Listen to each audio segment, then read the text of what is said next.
Octopath Travelers might get a sequel. Now, this can be said about pretty much any new IP that ever comes out, right? A new IP does well enough, there might be a sequel. But this is interesting because the game, technically hasn't come out yet at the time of recording, although it is out in about 90 minutes. The interesting thing is that Takahashi, the guy behind this game, the guy really spearheading this game, did an interview with Eurogamer.net and was asked about the future of Octopath Traveler. And they highlighted one key aspect that is something we haven't talked about much. And he says, we really want the first concept we sell at full price to be 100% of the game. So there won't be any DLC in the future. So that's interesting in that of itself. We've known this for a little bit, but it's nice to see that confirmed yet again that, hey, they are... well, let's actually look at the one key word he said there. The first concept we sell at full price. So are they talking about the first new IP or the first game in the series? He goes on to say this. As for Octopath as a series, it depends on the sales. If the players like the game, it could be an opportunity, yes. But it's still not out, so we'll see. So what he's saying is, kind of like with Bravely Default, if the game sells enough units, there is going to be a sequel.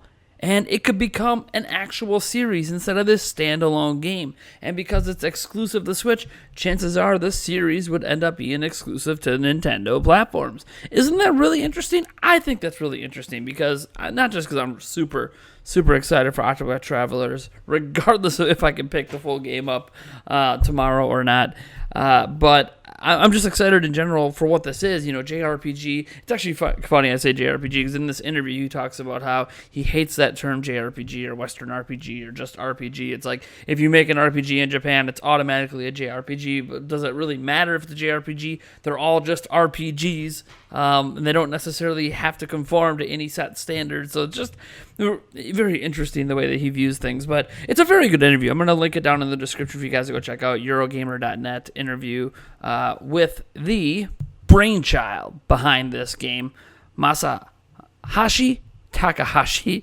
I probably butchered that. I've never been good at pronouncing pretty much anything, let alone Japanese stuff. But yeah, let me know what you guys think about this because I am intrigued by Octopath Traveler. I have played the demo last year.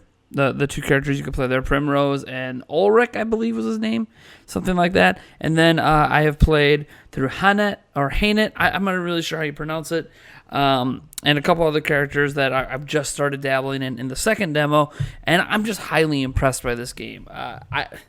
It's selling at full price, right? It's selling for $60. So when you hear full price, you think $60. And that to me means AAA. And this game feels like it has that production. Like, despite the art style being something you might not associate with AAA, the production value, the voice acting, the writing, the storytelling, just how polished this game is. It feels like a AAA game. So I really want to see this become something more than what it is. Even if I ultimately end up being disappointed by how the story goes at the end of the day, that is criticism that can be carried over into an Octopath Travelers 2, where they can improve upon things that maybe they weren't thinking about while they made this game. And what I think is really cool, another aspect you learn from this little bit of interview is that they just wanted to make a game that they wanted to play. It really wasn't about trying to appeal to the West, trying to appeal to Japanese gamers, trying to appeal to anyone in particular other than themselves. When they formed this studio and it became like this branch of Square Enix that focuses on new IPs, all they thought about in making Octopath Traveler is, hey, look, we really want to make a game that we just really want to play. Period. And they chose Switch, interestingly enough.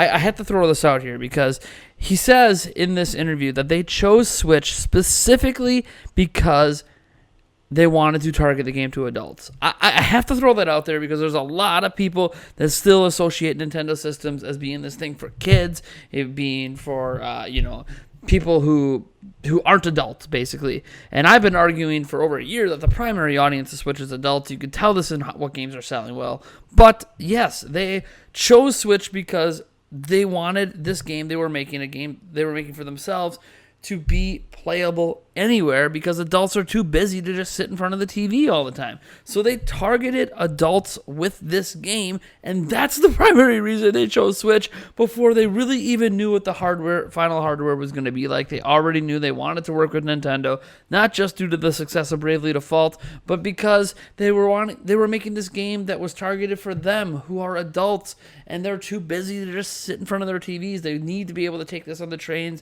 and the buses and anywhere, so they can have time to play it. So I just thought that was very, very interesting, and it goes to further prove, at least in my mind, that Switch is, I'm 32 years old, but I should not feel weird to bust out my Switch in many social situations, and I already have in a few of them. Although I won't, the guys, gals, whatever, don't bust out your phones and Switches on dates. When you're on a date, pay attention to your date.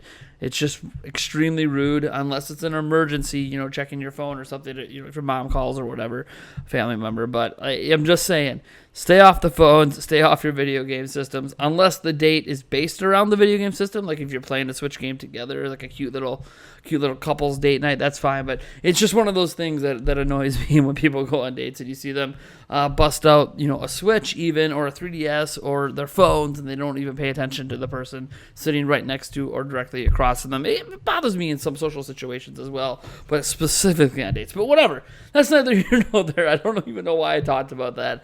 But you guys let me know what you think about this down in the comments below. Do you want an Octopath Traveler 2? Do you agree it was the perfect fit for Switch because it's a game that adults want to play? Are you an adult that wants to play it? If you're, a child, if you're 10, 11, 12, in your teens, is this a game you're interested in? Because I found myself, as a kid, I was always interested in the games that adults were playing, that were targeted to adults, not just the Call of Duties of the world, but anything. The Dooms, the Unreal Tournaments, the Return to Zork, that was very much targeted at adults. I was really into that as a kid. Like, kids like to be into things that adults are into. So you guys let me know what you think about this down in the comments below. I'm Nathaniel Ruffeljans from Nintendo Prime, and if you like this video, you know what to do. And if you dislike the video, hit that dislike button, subscribe for more content, and I'll catch you in the next one.